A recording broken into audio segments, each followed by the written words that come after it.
नमस्कार मेरे प्यारे दोस्तों। यहाँ पर एक प्रश्न पूछा गया है। वो प्रश्न है कि गुरुदेव, मुझे अपना प्रेम पाना है। मैं किसी को प्रेम करता हूँ और किसी भी कीमत पे मैं उसे पाना चाहता हूँ। आप मुझे कोई तंत्र का मार्ग बता दें या कोई शमशान साधना बता दें जिससे मैं अपने प्रेम को पा पाऊँ।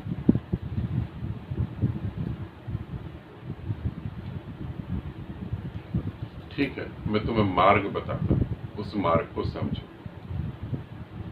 जिससे तुम अपना प्रेम पा पाओगे और जिसे पाकर तुम आनंदित हो जाओगे। तुमने कहा कि मैं अपना प्रेम पाना चाहता हूं किसी भी कीमत पर, मैं हासिल करना चाहता हूं। पहली बात तो ये समझो कि एक एक शब्द को समझो कि वो तुम्हारा प्रेम कैसे हो सकता है जिसे तुम पाना चाहते हो। तुमने कैसे ये तय कर लिया कि वो तुम्हारा ही प्रेम है।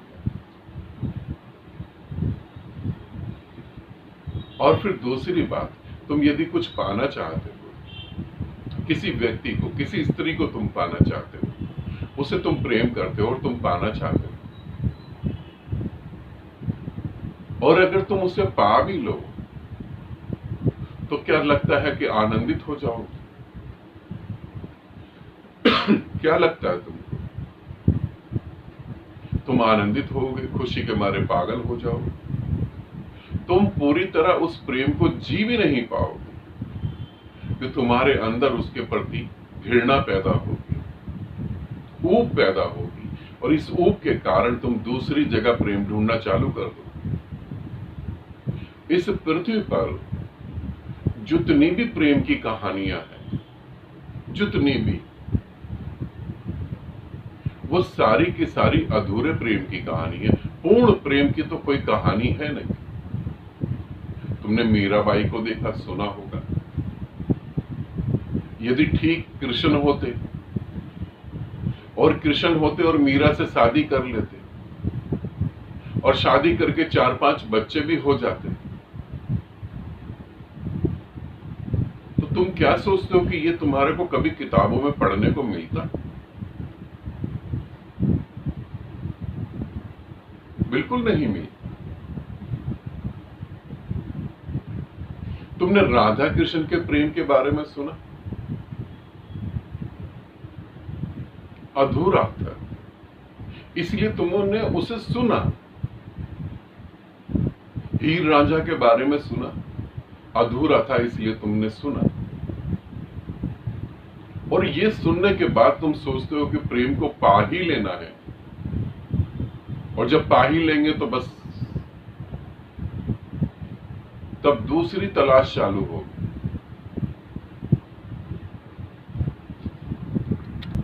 फिर दूसरी तलाश होगी।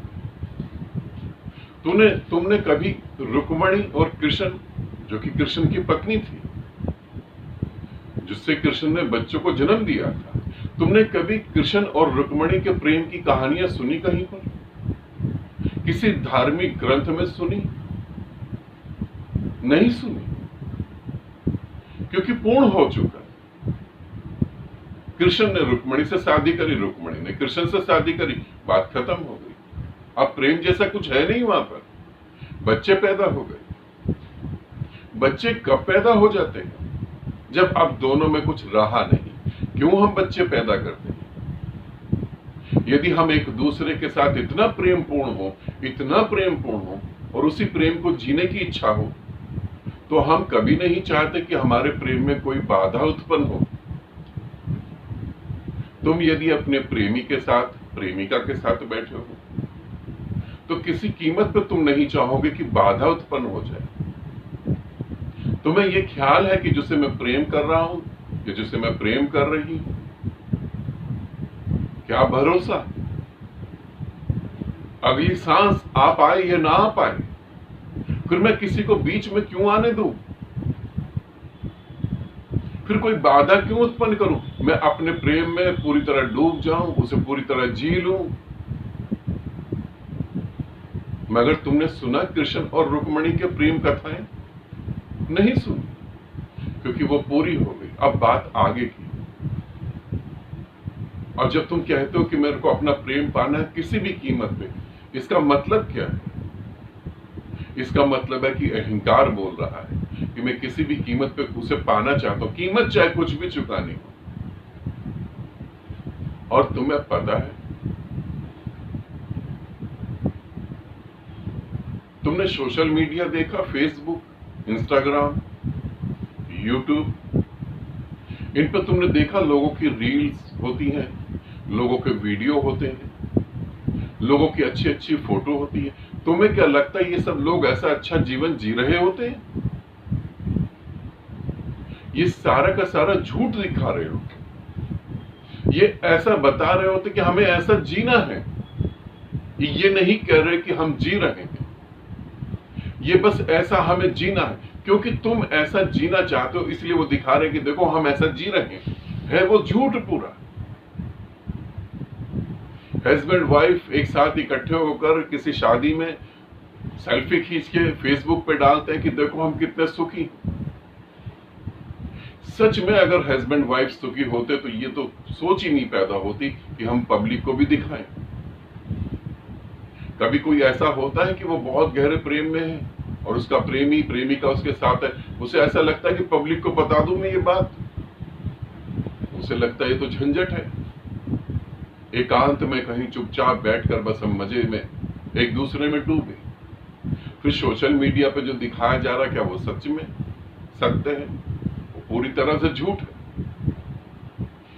इसी तरीके से जो तुम्हें खुश करने की कोशिश कर रहा है क्या वो सत्य है? जिसे तुम पाने की कोशिश कर रहे हो उससे जो तुम्हें प्रेम दिखाई दे रहा है वो सत्य है? वो झूठ है। हकीकत में सबने अपने ऊपर एक रंग बिरंगी चद्दर ओढ़ी हुई है। सबने अपने ऊपर अलग अलग रंग लगाकर अपने को सजा रखा है। भीतर तो सभी के दुख है, भीतर तो सभी के परेशानियां हैं, भीतर तो सभी के अधूरी वासनाएं छुपी हुई हैं। और तुमको लग रहा है कि वो बहुत ज्यादा प्रेम में डूबा हुआ है। जब तुम उसे पालोगे, उसके करीब पहुंचोगे, तब जब वो परत उठेगी, जब वो रंग उतर जाएंगे, पहली बार तुम जान पाओगे कि मैंने तो गलत चुनाव कर लिया। तुम किसी के दुख को पाने की कोशिश कर रहे हो और किसी का दुख पाकर तुम और ज्यादा दुखी हो जाओगे। यही संसार में हो रहा है। पहले धीरे धीरे हो रहा था, आज जल्दी तेजी से हो रहा है। लोग लव मैरिज करते हैं, साल भी नहीं बीतता तलाक हो जाता है। अब थोड़ा जल्दी हो गया। तुम कह रहे हो कि मैं अपना प्रेम पाना चाहता हूं किसी भी कीमत पे। तुम यूं कहो कि मैं दुख पाना चाहता हूं और किसी भी कीमत पे, मैं और दुखी होना चाहता हूं। तुम दुख चाह रहे हो। किसी स्त्री को देखो, किसी स्त्री को देखो और वो कितनी सुंदर दिखाई देती है, और जब तुम उसके पास पहुंच जाओ और उससे बातें करो तब तुम्हें पता लगेगा कि तो वो उतनी ही दुखी है जितना दुखी मैं हूं। यही है सत्य, यही है। पूरी पृथ्वी प्रेम की कहानियों से, प्रेम की कविताओं से, प्रेम की बातों से भरी पड़ी है, मगर पूरी पृथ्वी नर्क हुई पड़ी है इस समय। और तुम जिस प्रेम की बात कर रहे हो वो काम वासना का एक तरीका है, भोग के अलावा कुछ भी नहीं। पुरुष जब किसी स्त्री को भोगता है तो भोगने के साथ ही उसका प्रेम विदा हो जाता है। और स्त्री तो कल्पनाएं करती है कि अब तो प्रेम की बारिश हो पड़ेगी। कोई बारिश वारिश नहीं होती प्रेम की। प्रेम का अर्थ है स्वयं को मिटा देना। प्रेम का अर्थ ये नहीं है कि किसी को पा लेना। प्रेम का अर्थ है स्वयं को मिटा देना। कुछ मैं उदाहरण दे रहा हूं। शिव का उदाहरण देता हूं। शिव के पास नंदी था। नंदी ने शिव की बहुत सेवा करी, जितनी वो कर सकता था करा। उसने कभी शिव से मांगा नहीं, मांग नहीं करी। वो शिव में विलीन हो गया। शिव का एक बहुत बड़ा भक्त हुआ जिसको हम रावण कहते हैं। रावण ने बहुत कुछ मांगा मगर वो शिव में विलीन नहीं हुआ। एक और हुए जिनकी भक्ति की तो बात ही क्या है, उनको हनुमान कहते हैं। वो राम के प्रेम में पागल हो गए पूरी तरह, मांग नहीं करी, डूबते चले गए राम के प्रेम, और वो भक्त हो गए। प्रेमी तो अपने प्रेमिका में मिट जाता है, प्रेमिका अपने प्रेमी में मिट जाती है। मिटना ही प्रेम का अर्थ है। तुम्हारा खो जाना ही, तुम्हारा मिट जाना ही प्रेम है। मगर जहां तुम कहते हो कि मुझे कुछ पाना है, वो प्रेम नहीं, वो काम वासना है।